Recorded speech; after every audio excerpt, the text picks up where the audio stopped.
अस्सलाम वालेकुम जी, उम्मीद करता हूँ आप लोग खैरियत से होंगे। उज़्बेकिस्तान के हमने पैकेज अनाउंस कर दिए हैं। 3 हमारे पैकेज जा रहे होंगे और ये 27 दिसंबर को हमारा सबसे पहला टूर जा रहा है उज़्बेकिस्तान, जो कि 7 नाइट 8 डेज़ का होगा। और ये हमने बजट प्लान अनाउंस किया है जो कि बहुत इकोनॉमिकल और सबके लिए सूटेबल है। जो लोग न्यू ईयर्स इंजॉय करना चाह रहे हैं वो हमारे साथ 27 दिसंबर को जा सकते हैं। इसके अलावा एक और टूर प्लान है जिसमें हम थोड़ा सा ज़्यादा डिटेल्ड एक्सप्लोर करेंगे, जिसमें ताशकंद, बुखारा और समरकंद, हम तीनों सिटीज़ विज़िट कर रहे होंगे और इसकी सराउंडिंग्स भी विज़िट कर रहे होंगे। और इसके अलावा फरवरी में एक हमारा टूर होगा जो कि जावेद चौधरी साहब के साथ होगा, क्योंकि वो बहुत बार उज़्बेकिस्तान विज़िट भी कर चुके हैं और एक किस्म के वो उज़्बेकिस्तान के एक्सपर्ट हैं। तो हम उन्हीं से पूछते हैं कि उज़्बेकिस्तान हमें क्यों विज़िट करना चाहिए और क्या क्या जगह हैं वहाँ पे देखने वाली, और इन तीनों में से सबसे ज़्यादा आपके लिए सूटेबल पैकेज कौन सा होगा। अच्छा भाई, जो पहला जो पैकेज है, पहले तो ये बताएं कि उसके अंदर क्या क्या चीज़ होगी और क्या क्या चीज़ नहीं होगी। उसको इकोनॉमिकल कह रहे हैं, क्यों इकोनॉमिकल कह रहे हैं? अच्छा, जो पहला पैकेज हमने रखा हुआ है उसे इकोनॉमिकल कुछ रीजंस की वजह से है। एक तो उसमें से बुखारा सिटी पूरा निकल जाता है। अच्छा, बुखारा नहीं है, बुखारा उसमें हम विजिट नहीं कर रहे होंगे। कौन से शहर हैं इसमें है ताशकंद और समरकंद। समरकंद का हमारा एक दिन का विजिट होगा, बाकी हमारा मैक्सिमम टाइम ताशकंद में गुजरा होगा, क्योंकि इसमें 2 दिन बिल्कुल फ्री डे आ जाते हैं, एक न्यू ईयर्स नाइट के लिए और नेक्स्ट डे भी लोगों को फ्री दिया होता है। ठीक है, तो ये इस वजह से होगा 7 दिन का, ये भी 8 दिन का 7 नाइट 8 डेज बन जाती हैं, क्योंकि 8वां जो दिन होगा उसकी सुबह सुबह हमारी उज़्बेकिस्तान से वापसी होगी। और उसके अंदर मील्स भी शामिल हैं या सिर्फ लोगों को ला के छोड़ देंगे? नहीं, जो बजट टूर है उसमें तकरीबन 3 लंचेस 3 डिनर्स शामिल होंगे। ठीक है, उसमें लोगों के टूर्स शामिल होंगे। एंट्रेंसेस जो हैं वो लोगों को खुद पे करनी पड़ेंगी। वो उसी अगर तो वो पहले से पे करना चाहते हैं तो उसका एक सप्लीमेंट हम उन्हें बता देंगे, वो उस पर भी पे कर सकते हैं, नहीं तो वो वहाँ पे जाके खुद से अवेल कर सकते हैं। ये ठीक हो गया। बाकी टूर 3 लंच और 3 डिनर्स क्या मतलब है कि 3 दिन लंच मिलेगा सिर्फ, बाकी 5 दिन नहीं मिलेगा? नहीं, इस पर डिपेंड करता है कि जिस तरह वो हमारे साथ डे ट्रिप पे जा रहे हैं, जिस दिन के टूर्स हैं, वो जब ट्रिप पे जाएंगे तो वहाँ पे उन्हें लंच प्रोवाइड किया जाएगा। और इसी तरह हमारे बीच में एक कल्चरल शो वाला जो डिनर होता है वो भी बीच में इंक्लूड है। बाकी 2 नॉर्मल डिनर्स इंक्लूड हुए होंगे। दो नॉर्मल होंगे, बाकी उन्होंने खुद करना होगा। हाँ, बाकी उनका जो लंच डिनर है वो होटल में भी कर सकते हैं। बाहर हमारा जो होटल है सिटी सेंटर में होगा, वहाँ पे और उसको पे खुद करेंगे जी, वो उसका खुद पे। लेकिन अगर फर्ज करें कि एक बंदा कहता है जी मुझे फुल पैकेज दे दें, सारे लंच उसके अंदर इंक्लूड कर लें, सारे डिनर इंक्लूड कर लें, सारे ब्रेकफास्ट कर लें, सारे टिकट्स जो हैं वो भी हमें उसके अंदर इंक्लूड कर दें, तो ये एक फैसिलिटी है कि वो हासिल कर सकते हैं। बाकी जो आगे हमारे पैकेज जा रहे हैं वो भी ऐसे हैं। इसमें भी अगर कोई बंदा अवेल करना चाहता है तो ये बिल्कुल कर सकता है कि वो फुल बोर्ड टूर प्लान चाहिए हो, उसमें सारी चीज़ें इंक्लूड करवानी हो। इवन अगर उन्हें अपनी प्राइवेट अलहदा से गाड़ी चाहिए, व्हीकल चाहिए, वो उन्हें प्रोवाइड की जा सकती है। वो तो जैसे भी जिसकी जो डिमांड हो। अच्छा, और दूसरा जो पैकेज है आपका सेकंड है, वो उसमें क्या है? वो भी 8 दिन का है? सेकंड जो पैकेज है वो भी 8 दिन का है, क्योंकि उज़्बेक एयरलाइन लाहौर से चल रही है और उसका शेड्यूल इस तरह का बना हुआ है कि 7 नाइट 8 डेज का पैकेज बनता है। तो जो सेकंड प्लान होगा उसमें सारी चीज़ें ही इंक्लूडेड हैं, कंप्लीट जितने भी लंच डिनर ब्रेकफास्ट है वो इंक्लूडेड होंगे। फुल बोर्ड है, यानी कि फुल बोर्ड है, जितनी भी हम साइट्स विजिट कर रहे हैं वो सारा पैकेज में इंक्लूडेड होगा और इसमें एक डिटेल्ड एक्सप्लोर करेंगे हम इसमें। और शहर कितने कौन कौन से इसके अंदर? इसमें समरकंद, बुखारा और ताशकंद है। ठीक है। और ऑप्शन होगी जो अगर कोई लोग, क्योंकि खिवा में बहुत कम लोगों को इंटरेस्ट होता है जो खास तौर पे बहुत डिटेल्ड हिस्ट्री में जाना चाहते हैं, बहुत ही खूबसूरत, तो उसके लिए वो ऑप्शन हम जरूर देंगे। खिवा जो है ना वो आपको जरूर जाना चाहिए अगर किसी के पास ऑप्शन है। वहाँ पे फ्लाइट लेनी पड़ती है, वैसे तो सीधी बात है, वहाँ पे बाई रोड नहीं जाया जा सकता, लेकिन खिवा इतना खूबसूरत शहर है कि आपको ऐसा लगता है जैसे आप कोई 1000 साल पीछे चले गए हैं। वो कासल है पूरे का पूरा, और उसके अंदर घर है, उसके अंदर बाज़ार है, वहाँ पे एक मस्जिद है बड़ी शानदार।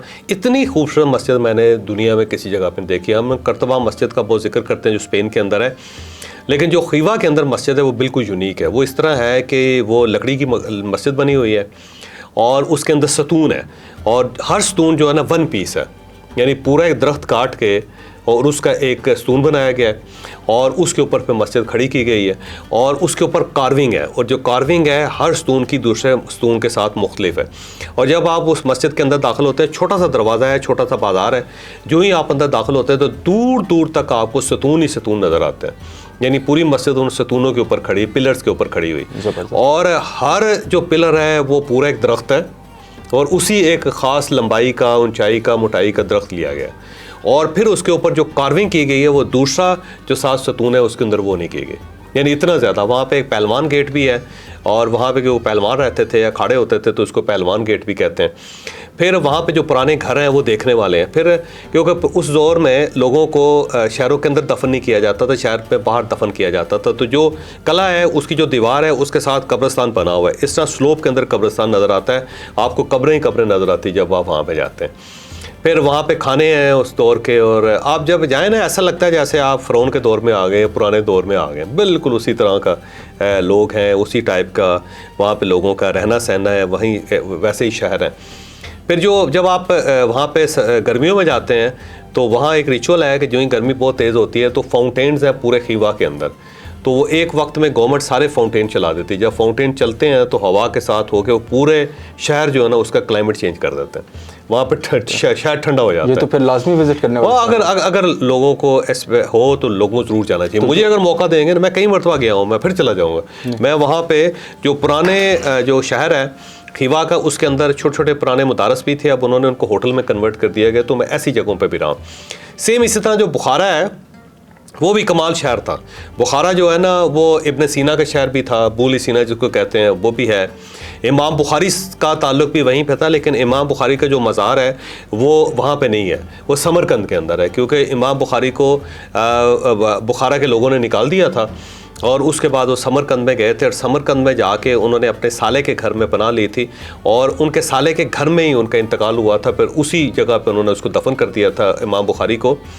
और इमाम बुखारी की तदफीन के तकरीबन 1300 साल बाद जाके उनकी कब्र दरियाफ्त हुई है, और कब्र जो दरियाफ्त हुई है वो उसका भी एक बड़ा वाक़या है।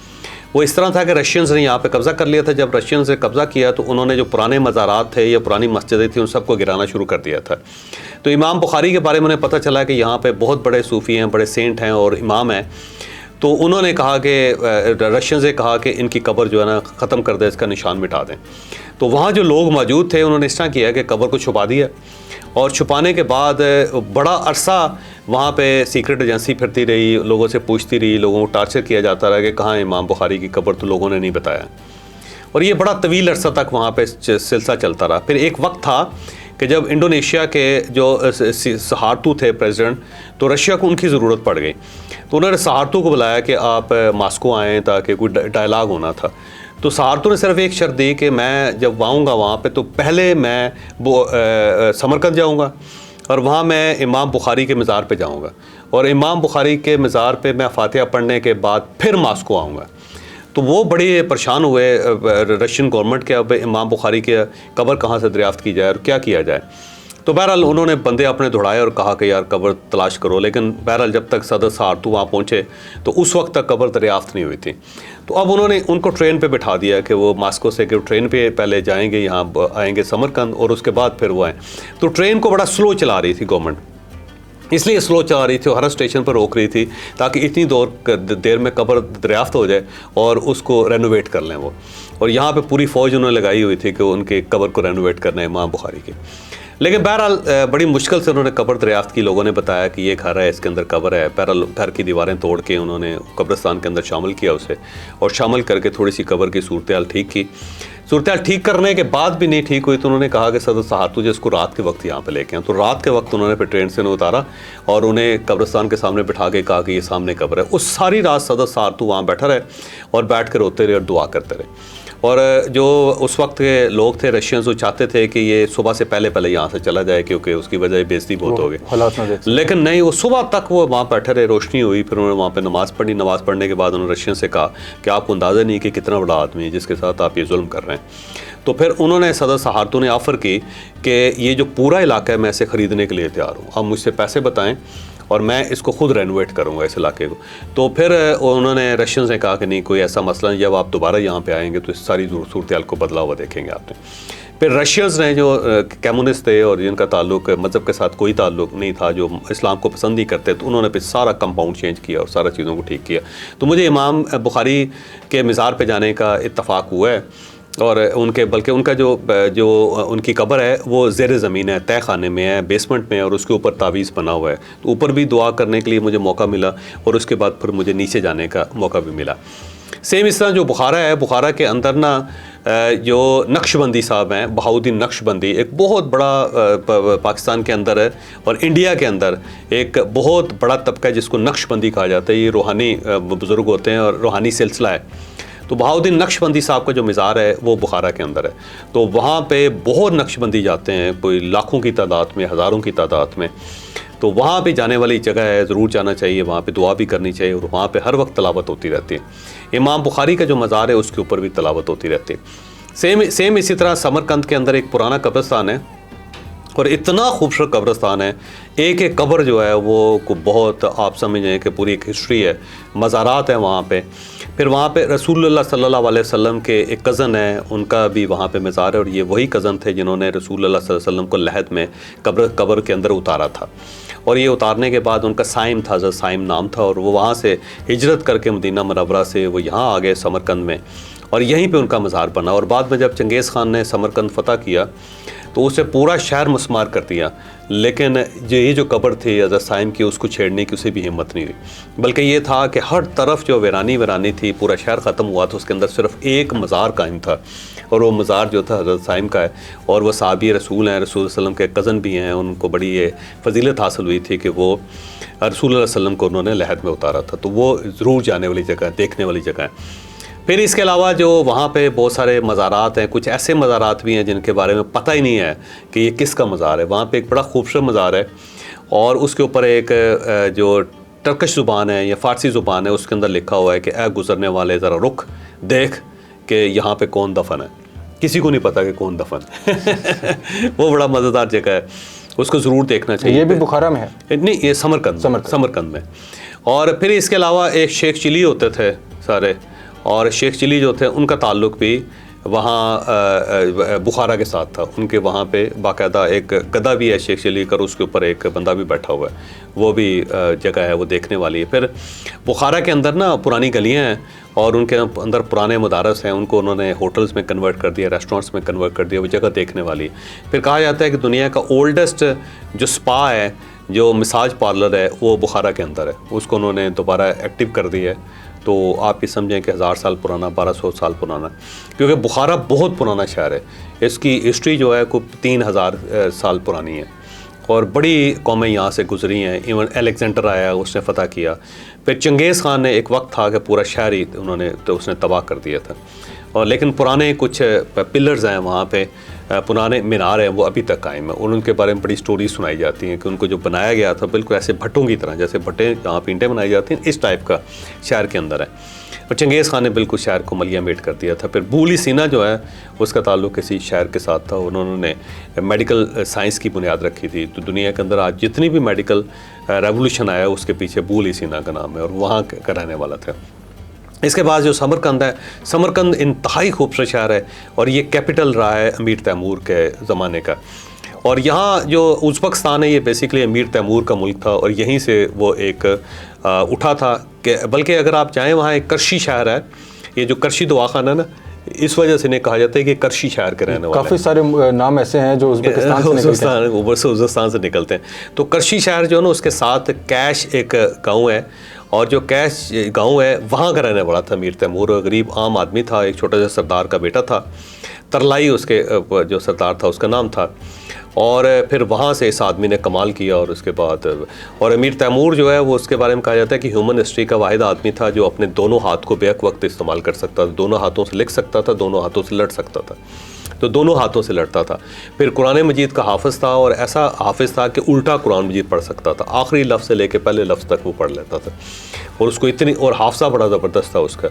फिर उसने को 58 मुल्क दुनिया के फ़तह किए और खोपड़ियों के मीनार बना देता था, पूरा ईरान मलिया मेट कर दिया उसने। उसके बाद शाम तक गया, सीरिया तक, बड़ा खौफनाक आदमी था। इंडिया आया, उसने दिल्ली फ़तह कर लिया, यहाँ पे उसका जो बेटा था वो भी कत्ल हो गया। यहाँ पे इस शहर जो पाकिस्तान है उसमें एक इलाका है मीरान शाह, तो मीरान शाह उसके बेटे का नाम था और उसके नाम पे शहर बना हुआ है। ये पहला जो दुनिया में ये शाहरुख जो नाम है ना, शाहरुख जो पहला दुनिया का नाम है, वो उसने अपने बेटे का नाम रखा था। और उसकी वजह ये थी कि जब उसका बेटा पैदा हुआ तो उस वक्त वो शतरंज खेल रहा था। तो शतरंज के अंदर एक शाह होता है, बादशाह होता है, बिल्कुल किंग जिसको कहते हैं। तो उससे वो उठाया हुआ था, जो ही उठाया तो अंदर से एक कनीज़ दौड़ती आई। उसने कहा जी बादशाह सलामत, आपको मुबारक, अल्लाह ताला ने आपको बेटा अनायत किया। तो उसके हाथ में शाह था और उसको देख रहा था, तो उसने कहा इस बच्चे का नाम शाहरुख रख दो। तो दुनिया में पहला शाहरुख जो था ना उसका बेटा था। और बाद में वो वहाँ पे बना। अच्छा, इसके अलावा बड़ी मज़े की बात है कि जो अमीर तैमूर है उसने दुनिया 58 मुल्क फ़तह किए और बहुत ही खौफनाक आदमी था, बड़ा खौफनाक वारियर था। जंगों के अंदर पहला बम जो इस्तेमाल करने का सेहरा था उसके अंदर था वो एक बड़ा जो मट्टी के मटके लेके उसके अंदर बारूद भर के तो उसको रस्सी के साथ बांध के तो इस तरह दूर फेंकते थे और ठा की आवाज़ आती थी, लोग मर जाते थे। तो उसने बारूद का इस्तेमाल करना शुरू किया। फिर ये कले या दीवारें तोड़ने के लिए बारूद नीचे घुसा के उसको दोबारा फिता बना के ना दूर ले जाके उसको आग लगाते थे और पूरी पूरी दीवार गिर जाती थी। फिर इसने जो एक तीर कमान बनाया इसने जिसके अंदर स्प्रिंग था और वो राइफ़ल की तरह काम करता था, एक बिल्कुल राइफ़ल जैसे होती है ना, उसके आगे वो तीर लगाते थे, उसको दबाते थे। आजकल बच्चों के पास भी आते हैं, वो आपने आगे से दबाया क्लिक करते हैं तो उसमें से निकलता है तीर। तो ये अमीर तैमूर ने बनवाया था और ये पहली बंदूक थी दुनिया के अंदर जो तीर की तरह तीर लगता था उसके अंदर। इसलिए आज तक पूरी दुनिया के अंदर जहाँ पे भी बंदूक बनती है उसका जो दस्ता होता है वो लकड़ी का होता है, क्योंकि अमीर तैमूर ने लकड़ी लगाई थी उसके अंदर। तो उसको एट्रीब्यूट करते हैं अमीर तैमूर को कि ये उसने कमाल किया था उसने। फिर इसके बाद वो इस तरह चलता रहा तो उसका जो पोता था उसका नाम था अलख बेग। तो अलख बेग जो था उसका ताल्लुक़ भी समरकंद के साथ था और अलख बेग जो था ना उसको ये ज़मीन की हैयत है उसको नापने का शौक़ हो गया, साइंटिस्ट था वो, उसका अपना एक मदरसा भी है।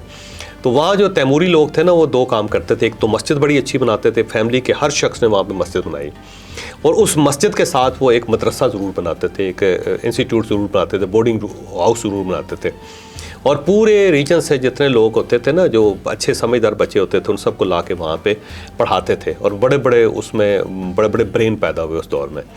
तो अलख बेग जो था ना उसको खुद ये ज़मीन और चांद और सूरज इसको देखने का उसको भी शौक़ हो गया। तो उसने वहाँ पे एक रसद का बनाई जिसको ऑब्जर्वेटरी कहते हैं, ऑब्जर्वेटरी बहुत बड़ी ऑब्जर्वेटरी बनाई और उसने ज़मीन और सूरज का जो फासला है उसको नापा और बाद में जब साइंटिफिक रेवोल्यूशन आया तो उसमें और उसमें कोई फ़र्क नहीं था। इतना ज़बरदस्त ब्रेन वाला आदमी था, लेकिन वो क्योंकि इस साइड पे लगा हुआ था तो अब वो अपनी सल्तनत जो अपनी बादशाह तो उसके लिए टाइम नहीं बचता था। तो उसने हर वक्त दानशवरों के साथ बैठे रहना और ये चांद और सूरज की चाल देखते रहना, उनके फासले नापते रहना। तो उसका एक बेटा था, अब्दुल लतीफ़ नाम था उसका। उसको बड़ा गुस्सा आता था कि मेरा जो बाप है वो अजीबोगरीब आदमी, इतनी बड़ी सल्तनत है, उसके ऊपर तवज्जो देने के बजाय ये पागल किस्म के साइंसदान, पागल किस्म के शायरों के साथ बैठा रहता है, तो इसकी ऐसी तैसी। तो उसने इस तरह किया अब्दुल लतीफ़ ने कि उसने अपने वालिद को कत्ल कर दिया। कत्ल करके ना वो बादशाह बन गया। लेकिन ये है 1449 की बात। तो 1449 से लेके आज तक उज़्बेकिस्तान में किसी बंदे ने अपने बच्चे का नाम अब्दुल लतीफ़ नहीं रखा, सिर्फ इस वाक़े की वजह से। वो समय और उसका नाम अब्दुल लतीफ़ एहसान फरामोश जो है कि उसने अपने वालिद को कत्ल कर दिया।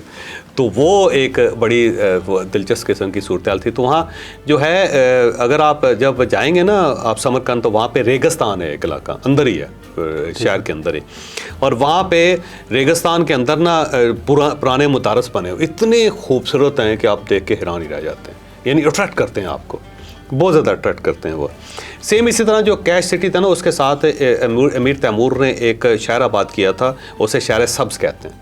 तो शहर सब्ज़ के बारे में ये था कि दुनिया में इससे खूबसूरत शहर कभी नहीं होता था और उसकी वजह ये थी कि जहाँ पे भी वो शहर फ़तह करता था, जो भी मुल्क फ़तह करता था, वहाँ पे जितने आर्टिस्ट थे या जितने साइंटिस्ट थे या जितने बड़े अच्छे लोग होते थे उन सबको ला के वो अपने शहर सब्ज़ में आबाद करता था, उनको घर बना के देता था, उसे कहता था कि आपने यही रहना है। तो बेस्ट फैमिली जो उस वक्त आर्टिस्टों की थी वो सारी की सारी शहर सब्ज़ के अंदर आबाद हुई थी और शहर सब्ज़ के अंदर उसका बहुत बड़ा पैलेस था। बाद में उस शहर को जला दिया गया था, तबाह कर दिया गया था, लेकिन उसकी जो पैलेस है उसकी एक दीवार आज भी कायम है, इतनी खूबसूरत दीवार है कि उसको देख के हैरान रह जाते हैं। फिर उसने अपनी कब्र भी वहीं पे बनवाई थी शहर सब्ज़ के अंदर, लेकिन वो दफन नहीं हो सका। कब्र उसकी वहाँ पे मौजूद है, दफन वो समरकंद के अंदर हुआ था। तो समरकंद के अंदर ही, समरकंद में बल्कि उसका जो पोता था ना, एक पोता था, तो वो उसके अंदर उसने बड़ा पोटेंशियल देखा था। उसका ख्याल ये था कि मेरे बेटे जो है ना इतने एक्सपर्ट नहीं हो सकते, इतने शानदार नहीं हो सकते जितना अच्छा शानदार ये बादशाह साबित होगा।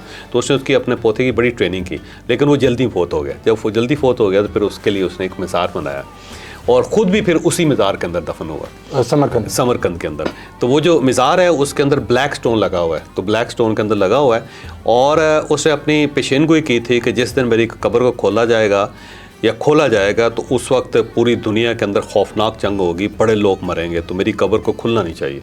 तो कहते हैं कि वो जब रशियन इनकलाब आया ना तो उन्होंने इस तरह किया कि उसकी कब्र खोल ली, जो खोली ना तो उसके अंदर से ये तख्ती निकली कि अब देख होता क्या। तो उसके साथ ही वर्ल्ड वार फर्स्ट स्टार्ट हो गई, इतने लोग मरे उसके बाद के। वो फिर रिचुअल है कि इसकी कब्र को खोलना नहीं है। और एक बार फिर नादिर शाह दुरानी था, एक ईरान का बड़ा बादशाह था, वो भी उसने भी फतह किया तो उज़्बेकिस्तान, तो उसने समरकंद जब फतह किया तो उसे वो पत्थर बड़ा अच्छा लगा उसकी कब्र का, तो वो उतार के ले गया। अब जो उतार के ले के ईरान की तरफ जा रहा था तो रास्ते में उसकी फैमिली के लोग मरना शुरू हो गए। तो फिर लोगों ने बताया कि ये बड़ी नौसत है, ये तुमने क्या किया। तो फिर वहाँ से वापस आकर उसने कब्र पे लगाया, तो उसके बाद उसके बच्चे बचे नहीं तो सारे मर जाने थे। तो वो बड़ी दिलचस्प किस्म की जगह। दूसरा उसका उस्ताद वहाँ पे दफन था, तो वो अपने उस्ताद के पाँव में दफन है जो वहाँ पे तैमूर। तो अपने उस्ताद की उसने इतनी एहतराम किया कि वहाँ पे उस्ताद है और उसकी कब्र, उसके जो पाँव हैं उसके आगे जो है ना उसकी कब्र है। तो वो देखने वाला, उसका मज़ार देखने वाला है, कुछ शक नहीं। यहाँ पे हुमायूं बादशाह होता था वो क्योंकि उसके पोते का पोता है ना ये जो बाबर था, तो फिर बाबर का जो पोता है, बल्कि उसका भी पोते का पोता जो है ना वो औरंगज़ेब आलमगीर था। तो औरंगज़ेब आलमगीर ने फिर जाके ये उसका जो मकबरा है उसको दोबारा कंस्ट्रक्ट करवाया था और सारा कंपाउंड कंस्ट्रक्ट करवाया था। फिर जो समरकंद है उसके साथ ही एक शहर है अफरासियाब, जो बहुत बड़ा शहर होता तो चंगेज़ खान ने सारा ख़त्म कर दिया था। उस पुराने शहर के भी आपको वहाँ पे आसार नज़र आते हैं। इसीलिए जो ट्रेन चलती है ताशकंद से समरकंद तक उसका नाम अफरासियाब है, क्योंकि अफरासियाब यहाँ पे एक पुराना शहर होता था। चंगेज़ खान फर्स्ट ट्रेन उसका नाम अफरासियाब, इसीलिए कि वो अफरासियाब शहर के नाम पे है, जो बहुत बड़ा शहर होता था वहाँ पे। वो है बड़ी खूबसूरत जगह है, वो देखने वाली जगह है वो भी, अफरासियाब के जो खंडरात हैं वो। अच्छा, इसके अलावा जो है वहाँ पे जो मॉडर्न दौर है वो बड़ा ज़बरदस्त है। वहाँ पे यूनिवर्सिटीज़ बहुत हैं। फिर समरकंद के अंदर एक नान मिलता है और नान वो इतना मशहूर है कि वो पूरे सेंट्रल एशिया में जाता है। खाने बल्कि काफ़ी खाना बहुत ही तारीफ सुनी है कि उज़्बेकिस्तान के खाने इतने अच्छे हैं कि आपको आदत ही पड़ जाएगी। दूसरा कि उज़्बेकिस्तान के लोग बड़े अच्छे हैं, मेहमान नवाज हैं बहुत ज़्यादा, और इतने ज़्यादा मेहमान नवाज हैं कि आप हैरान ही रह जाते हैं। जब आप किसी के घर जाते हैं तो वो अगर उसके घर में कोई चीज़ नहीं है तो वो मोहल्ले वालों को बताता है, तो पूरे मोहल्ले वाले अपने अपने घरों में जितनी चीज़ें होती ला के डाइनिंग टेबल पर रख देते हैं। और इसके अलावा भी अगर फ़र्ज़ करेंगे जिसके घर में जाएंगे ना, सारी चीज़ें खाने वाली जो होंगी वो टेबल पर रख देगा। तो टेबल सजाना जो है वो बस है उनके उज़्बेकिस्तान के लोगों पे। किसी रेस्टोरेंट में चले जाएं आप उंगलियां चाटते रह जाएंगे, इतने नवाजी में बहुत खुले दिल के लोग, बहुत ज़्यादा, बहुत ही ज़्यादा। फिर बहुत सारे उनके खाने हैं जो यहाँ पे आए हैं। मतलब समोसा जो है वो उज़्बेकिस्तान का है और उसको समसा कहते हैं वो, तो यहाँ पे हमने उसका नाम बिगाड़ा है। तो आपको असल समोसा जो है ना वहाँ पे मिलता है। पुलाव जो है उनका है, पुलाव आए वहाँ से, आए वहाँ। बल्कि उज़्बेकिस्तान की रवायत है कि जब आप किसी के घर मेहमान जाते हैं और वो अगर आपका बहुत ज़्यादा एहतराम करना चाहता है तो फिर वो जो उस ख़ानदान के मर्द हैं वो पुलाव बनाएंगे। वो मर्द जब पुलाव बनाते हैं तो इसका मतलब वो आपका बड़ा एहतराम कर रहे हैं। ये थोड़ा सा सिमिलर अज़रबैजान में भी इस तरह का है, तो मेरा सिमिलर कल्चर है वहाँ, सिमिलर कल्चर है। तो वो बड़ा बनाते हैं। नान उनके बड़े ज़बरदस्त होते हैं। समरकंद के नान बहुत ज़बरदस्त है। आप जाके समरकंद के रेस्टोरेंट बड़े अच्छे हैं सारे। अच्छा, दूसरा ये है कि बिल्कुल लिबरल सा मुल्क है, वहाँ पे क्लब्स भी चल रहे हैं, वहाँ पे शराब जो है ना वो अलाउ है, और इसके अलावा जो है नाचना कूदने वाले सारे वहाँ पे फैसिलिटीज़ उन्होंने रखी हुई हैं। तो इस टाइप का भी है, लेकिन इसके साथ मज़हब भी है। आप जब मस्जिद में जाते हैं तो वहाँ पूरी मस्जिद भरी होती है, क्लब में जाते हैं तो पूरा क्लब भरा होता है। अच्छा, दूसरा ये है कि वहाँ पे आपको अज़ान की आवाज़ नहीं आती, को वहाँ उन्होंने पाबंदी लगाई हुई है कि जो मस्जिद की अज़ान है वो मस्जिद के रेडियस में रहती है, बहुत ज़्यादा बड़े स्पीकर लगा के उन्होंने। दूसरा, उज़्बेकिस्तान इस लिहाज से बड़ा दिलचस्प मुल्क है कि वो ये कहते हैं कि नमाज आपने दो जगह पढ़नी है, या आपने मस्जिद में पढ़नी है या फिर आपने घर में पढ़नी है। तो पब्लिक प्लेस में नमाज पढ़ने को अलाउ नहीं करते। वो कहते हैं ये क्या बात हुई कि कहीं भी आप खड़े होकर नमाज पढ़ना शुरू कर दें। अज़ान की आवाज़ पर पाबंदी लगाने की नहीं, पाबंदी नहीं है, वो रेडियस में। वो कहते हैं बजाय इसके पूरे शहर के अंदर आवाज़ आए, वो जो मस्जिद है उसके रेडियस में नहीं। इस तरह ताशकंद जब जाएंगे ना तो ताशकंद के अंदर एक और बड़ी फैसिलिटी है, वो ये है जब आप ताशकंद जाएंगे तो वहाँ पर आपको एक और फैसिलिटी नज़र आएगी। वो हज़रत उस्मान गनी रज़ी अल्लाह तआला अन्हु का एक जो कुरान मजीद है जिसके अंदर उनकी शहादत हुई। जब उनकी शहादत हुई थी तो कुरान मजीद के ऊपर पढ़े रहे थे, तो वहाँ पे एक वर्क है कुरान मजीद का जिनके ऊपर उनका खून लगा हुआ है। तो उस कुरान मजीद के फिर 3 हिस्से हुए थे। उनका एक हिस्सा जिसके अंदर उनके खून के निशान है वो उज़्बेकिस्तान के अंदर है।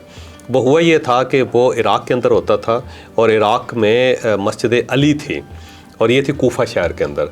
तो वहाँ पे ये कुरान मजीद रखा हुआ था। जब तैमूर ने कूफा फतह किया तो उसने ये कुरान मजीद वहाँ से उठाया और लेके वो यहाँ पे उज़्बेकिस्तान आ गया।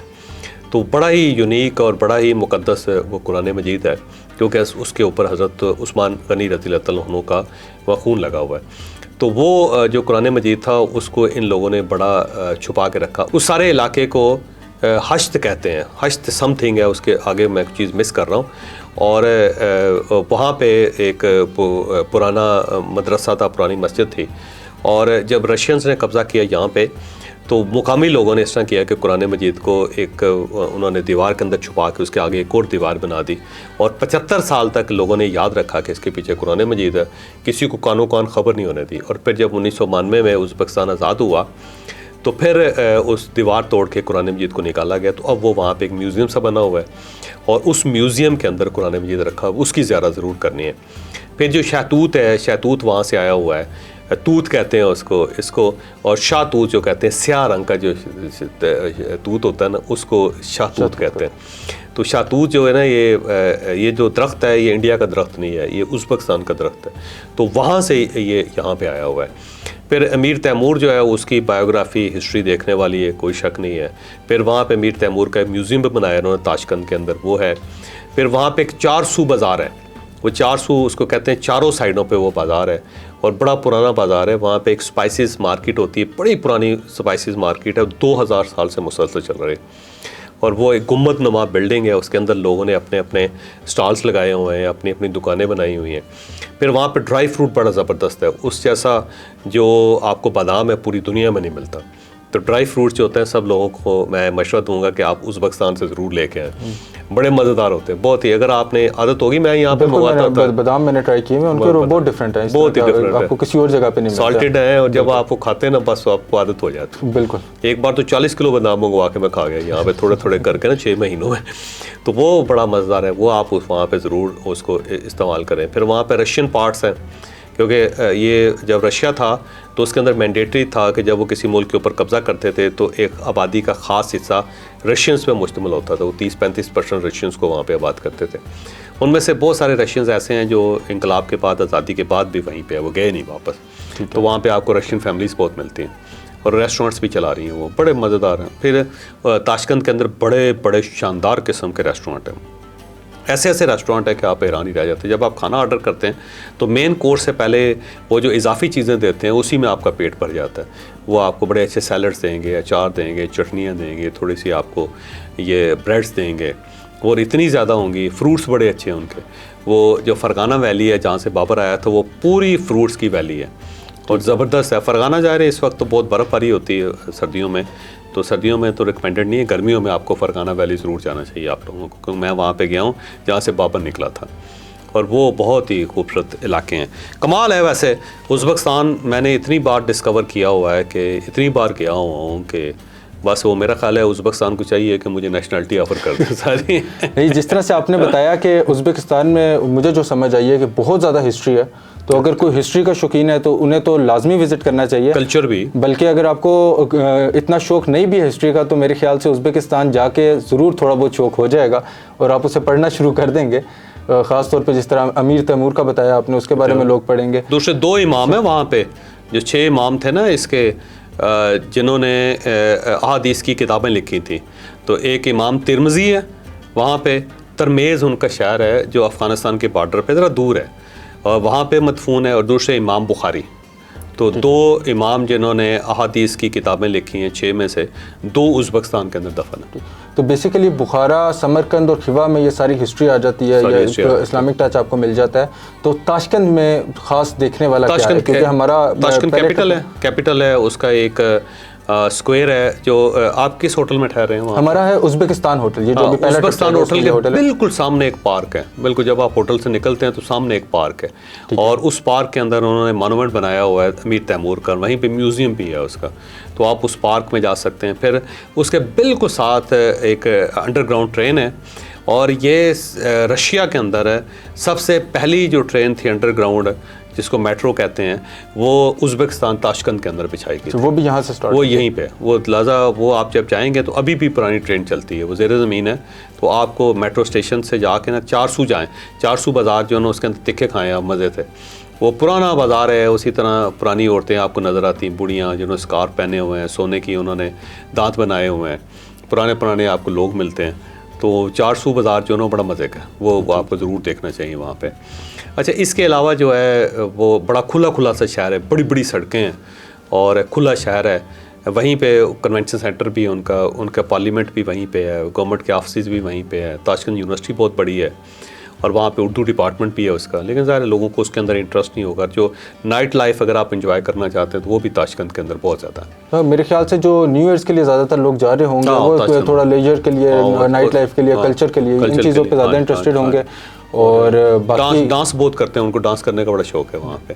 क्वाइट लिबरल मुल्क है, उसके अंदर मतलब कंजर्वेटिव सोच नहीं है। यानी अगर आप मस्जिदों में जाते हैं वो भी भरी होती हैं, और जब आप बाहर जाते हैं निकलते हैं तो बिल्कुल एक मॉडर्न शहर है। औरतों ने स्कर्ट पहने हुए हैं और बिल्कुल मॉडर्न है, और ऑफिस के अंदर औरतों की तादाद ज़्यादा है वहाँ पे। फिर इस तरह है कि ताशकंद के बाहर ही ना एक इस तरह था कि रशिया के अंदर एक उज़्बेक मुसलमान था और वो ताजर था, बिजनेसमैन था। तो उसने बहुत तरक्की की, वो बिलियनर बन गया मॉस्को के अंदर, रशिया के अंदर। तो फिर वो वहाँ से वापस आया, वापस आके उसने ताशकंद के सबर्ब्स के अंदर एक मस्जिद थी जो उसका जिस इलाके का रहने वाला था, तो उसने उस मस्जिद के अंदर, वो यूनिक मस्जिद है पूरी दुनिया के अंदर, उसने उस मस्जिद के अंदर जो छत थी उसके ऊपर पूरा कुरान मजीद सोने से लिखवाया। माशाअल्लाह। तो वो पूरा कुरान मजीद मस्जिद के अंदर सोने से लिखा हुआ है। मस्जिदें काफ़ी डिफरेंट देखने को मिलेंगी और ऐसा डिफरेंट है उसका, अगर आप जाएंगे ना उसका वुज़ू खाना देख के, तो उसको उन्होंने पुराने स्टाइल में दोबारा बनाया। और जब आप उसकी छत देखेंगे तो आप हैरान ही रह जाएंगे। यानी मैंने पूरी दुनिया में कोई मस्जिद ऐसी नहीं देखी जिस पे पूरा कुरान मजीद सोने के साथ लिखा हो। और आज मॉडर्न दौर में उस बंदे ने कमाल ही कर दी है सर। ज़बरदस्त ज़बरदस्त। तो और ऐसी क्या चीज़ है जो आप उज़्बेकिस्तान में जो आपको बहुत ज़्यादा पसंद आई? या दूसरा ये है कि वहाँ से आप ना पुराने ये कपड़े ख़रीद सकते हैं। वहाँ पे लोकल लोग अपना कपड़ा बनाते हैं, ठीक है, और उसके चोगे बनाते हैं जो लंबे लंबे होते हैं, वो बड़े गर्म होते हैं, तो आप वो ले सकते हैं, कपड़े वहाँ से ख़रीद सकते हैं। कॉटन उनकी बहुत मशहूर थी, जो रशियन कॉटन थी वो सारी की सारी जो थी वो उज़्बेकिस्तान के अंदर बनती थी। तो उज़्बेकिस्तान को उन्होंने कॉटन रीजन बना दिया था। और उसका बड़ा एक मज़ेदार किस्म का वाक़या है कि वहाँ पे एक अर्ल सी होता था, एक सी होता था, पूरा समंदर था जिसको अर्ल सी कहते थे। तो उसके अंदर दो दरिया गिरते थे, दरिया आमू और शेर दरिया। दो दरिया जो थे उनकी वजह से वो एक समंदर बना हुआ था, और एंड पे है, और वो उसके अंदर उज़्बेकिस्तान का इलाका भी आता है, कज़ाकिस्तान का भी आता है, तुर्कस्तान का भी, तुर्कमानिस्तान का इलाका भी आता है। तो एक ट्रायंगल सी बनती है आखिर में जो समंदर के किनारे थी। तो जब रशियंस आए तो उन्होंने इस तरह किया कि उन्होंने दोनों दरियाओं के रुख मोड़ दिए। रुख मोड़ के उन्होंने उसको घुमाया, और घुमाने के बाद साथ साथ उसने सारे कॉटन फील्ड्स बना दी। और वहाँ पे कोई करोड़ों टन के हिसाब से वहाँ से करोड़ों के बेल्स की तादाद में वहाँ से कॉटन उगती थी। और उस कॉटन से फिर कपड़ा बनाया जाता था पूरे रशिया के लिए, और एक्सपोर्ट भी किया जाता था, जिसे रशियन कॉटन कहते हैं, आज भी रशियन कॉटन कहते हैं। बड़ी जो मशहूर कॉटन्स हैं ना, उसके अंदर एक इजिप्शियन कॉटन है और दूसरी जो रशियन कॉटन है। और वो रशियन कॉटन जो थी वो उज़्बेकिस्तान के अंदर बनाई गई थी और उगाई गई थी। और वहाँ पे एक कॉटन के लिए प्रॉपर एक यूनिवर्सिटी भी है जो सिर्फ कॉटन को डील करती है, और बड़ी टेक्नोलॉजी उनके पास कॉटन की। तो उन दरियाओं का रुख मोड़ने की वजह से वो जो समंदर था वो खुश्क हो गया। तो अर्ल सी खुश्क हो गया हुआ है। जब आप वहाँ पे जाते हैं, नक्स एक जगह है जहाँ एक उसको कराकल पाकिस्तान भी कहते हैं, पाकिस्तान का लफ्ज़ वहाँ से आया कराकल। वो कराकली टोपी बड़ी मशहूर है, ठीक है। और जो कराकली टोपी है उसको बनाने का बड़ा संगीन सा वाहिया सा तरीका है, और उस पर फिर यूएन ने पाबंदी भी लगाई हुई है। वो भेड़ का जो बच्चा माँ के पेट में होता है ना, वो पेट चाक करके उस बच्चे को बाहर निकालते हैं, उसकी खाल उतारते हैं, और खाल उतार के उससे टोपी बनाई जाती है जो बड़ी महंगी है, कराकली टोपी उसको कहते हैं। और वो बड़ी सॉफ्ट सी स्किन होती है उसकी। तो वो कराकल पाकिस्तान उसको कहते हैं, कराकल से, कराकली से। तो पाकिस्तान का नाम इस जगह से आया, यहाँ से नाम आया। तो नक्स जो है ना वो बड़ा मज़ेदार इलाका है। वो कभी सबसे महंगा और शानदार और बड़ा कल्टीवेशन होती थी वहाँ पे, बड़ा हरियाली थी, लेकिन अब वो खुश्क हो गया, बिल्कुल सहरा बन गया। वहाँ पे अगर आप जाएँ तो वो जाता वहाँ पे बाई एयर ही जाना पड़ता है और बड़ा दूर है। जब आप जाएं तो वहाँ पे आपको एक हर तरफ रेत नज़र आती है, और पुराने टेंट नज़र आते हैं जो गोल होते हैं और जो आपको ये जो थे ना टर्की का जो ड्रामा था अर्तुगरुल, उसके अंदर जो नज़र आते थे वो वहाँ से, वो सेंट्रल एशियन है। तो वो उज़्बेक यानी नक्स के इलाके के जो लोग हैं वो बनाते हैं, या तातारी या चंगेज़ी बनाते होते थे, वो उस टाइप के वहाँ पे आपको आज भी टेंट नज़र आते हैं। तो टेंट होटल्स हैं वहाँ पे नुक्स के अंदर, लेकिन वो बड़ा दूर है। अच्छा, इसी तरह आप जो इनका कल्चर देखेंगे ना, आप हैरान ही रह जाएंगे। कल्चरली बड़े रिच लोग हैं बहुत, तो बिल्कुल। अच्छा, दूसरा वहाँ पे पीस बहुत है, किसी किस्म का क्राइम नहीं है, क्राइम ज़ीरो है। और जो पुलिस है उसके पास भी वेपन नहीं होता वहाँ पे, हथियार पे पाबंदी है, ना को पब्लिक हथियार रख सकती है, ना पुलिस एहलकार रख सकती है। इवन पुलिस एहलकार के पास भी आपको राइफ़ल नज़र नहीं आती। और अगर पुलिस ने अपनी राइफ़ल किसी दूसरी जगह लेके जानी हो तो उसको बाकायदा कवर करके लेके जाते हैं, उसकी नुमाइश पे पाबंदी है वहाँ पे। अच्छा, वो इतना ज़्यादा ज़बरदस्त है। पुलाव को एंजॉय करें वहाँ पे आप, चीज़ नान होते हैं उनके, वो आप बड़ा एंजॉय करें। और उनके जो चटनियाँ, जो उनके सैलड्स हैं वो बहुत ज़्यादा हैं, वो एंजॉय करें आप। फिर वो चीज़ बनाते हैं अपनी, घोड़े के दूध की चीज़ भी बनती है, वो भी बड़ी मज़ेदार है। तो खाने उनके तकरीबन खाने सारे ही बहुत अच्छा। ज़बरदस्त। हाँ, दूसरा ये घोड़े का गोश्त खाया जाता है वहाँ पे, और घोड़े का गोश्त ठंडा करके खाते हैं और उसको सैलड के साथ इस्तेमाल करते हैं, तो आपको वो भी वहाँ पे बहुत ज़्यादा मिलता है। तो वो भी आप एंजॉय कर सकते हैं। फ़िश भी बड़ी ज़बरदस्त किस्म की बनाते हैं, बड़े ही शानदार किस्म के खाने, और बड़ी पीसफुल किस्म की सोसाइटी। तो सही है कि वो पाकिस्तान से बहुत ज़्यादा मुतासर थे। 1992 में जब वहाँ पे आज़ादी आई तो उन्होंने अपना जो स्टैंडर्ड टाइम था वो पाकिस्तान के साथ मैच किया। तो पाकिस्तान का जो टाइम होता है वही उज़्बेकिस्तान का टाइम होता है। और दूसरा ये है कि उन्होंने उस वक्त डॉलर का एक्सचेंज रेट पाकिस्तान के मुताबिक रखा था। तो पाकिस्तान से इतनी मोहब्बत करते थे, और पाकिस्तान के लिए वो वीज़ा फ्री होता था। लेकिन पाकिस्तानियों ने फिर वहाँ पे ऐसी ऐसी हरकतें की कि फिर एक वक्त पे गवर्नमेंट नाराज़ होगी, और गवर्नमेंट ने 60,000 पाकिस्तानी था उस वक्त, तो सबको निकाल दिया। ठीक है, ये कब का वाक़या है? ये 1996-97 का वाक़या है, वो बहुत पहले वाली बात है। लेकिन है बड़ा वैसे कल्चरली देखने वाला मुल्क है, और वहाँ पे उनके अपने म्यूज़िकल इंस्ट्रूमेंट्स हैं, वो बजाते रहते हैं, वो लोग हैप्पी हैं, खुश हैं। तो मैं समझता हूँ कि आप बहुत अच्छा कर रहे हो, और ज़रूर आपको करना बस अभी उज़्बेकिस्तान की फिर से फ्लाइट स्टार्ट हुई है, और एम्बेसी ने फिर से वीज़ास देना शुरू किए हैं, क्योंकि वीज़े बंद कर दिए थे। हाँ, इन्होंने काफ़ी टाइम के लिए वीज़ास बंद किए हुए थे, तो अभी हम लेके जा रहे हैं। उज़्बेकिस्तान का पहला टूर भी हमने स्टार्ट किया था वैसे, वो आप लेके गए थे। बिल्कुल, मैं लेके गया था। फरवरी में आपके साथ दोबारा जाएंगे इंशाल्लाह। फरवरी में बल्कि जो आपके साथ जा रहे हैं उसमें हम खिवा भी लाजमी ऐड करते हैं, ऐड कर लो। और इस तरह की कोई डेस्टिनेशन हुई मैं आइटनरी एक बार आपको चेक करवा लूँगा। बिल्कुल। तो जो ख़ास तौर पे सही डिटेल्ड हिस्ट्री एक्सप्लोर करना चाहते हैं और सही से जानना चाहते हैं उज़्बेकिस्तान के बारे में डिटेल में, तो उनके लिए फिर प्लान करते हैं। और ये जो कबाब का लफ्ज़ है ये भी वहाँ से आया हुआ, नान का लफ्ज़ भी वहाँ से आया हुआ। नान भी उज़्बेक वर्ड है, और जो हमारी उर्दू ज़ुबान है उसके अंदर 7,500 अल्फाज उज़्बेक है। तो उज़्बेक से इतना उनके साथ हमारा गहरा ताल्लुक, बहुत ज़्यादा कनेक्टेड है, बहुत ज़्यादा कनेक्टेड है, बहुत। बस अभी हमें पता नहीं है, जाएंगे तो इंशाल्लाह सही करके पता चलेगा। तो बेस्ट ऑफ लक शुमाइल, बहुत अच्छी बात है, वेल डन।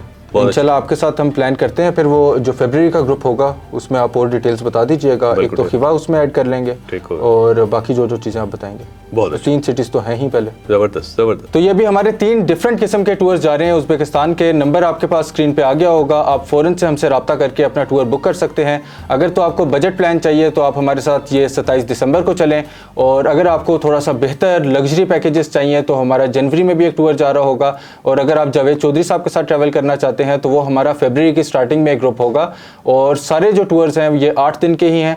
आप हमसे लाजमी रब्ता करें और हमारे साथ उज़्बेकिस्तान चलें।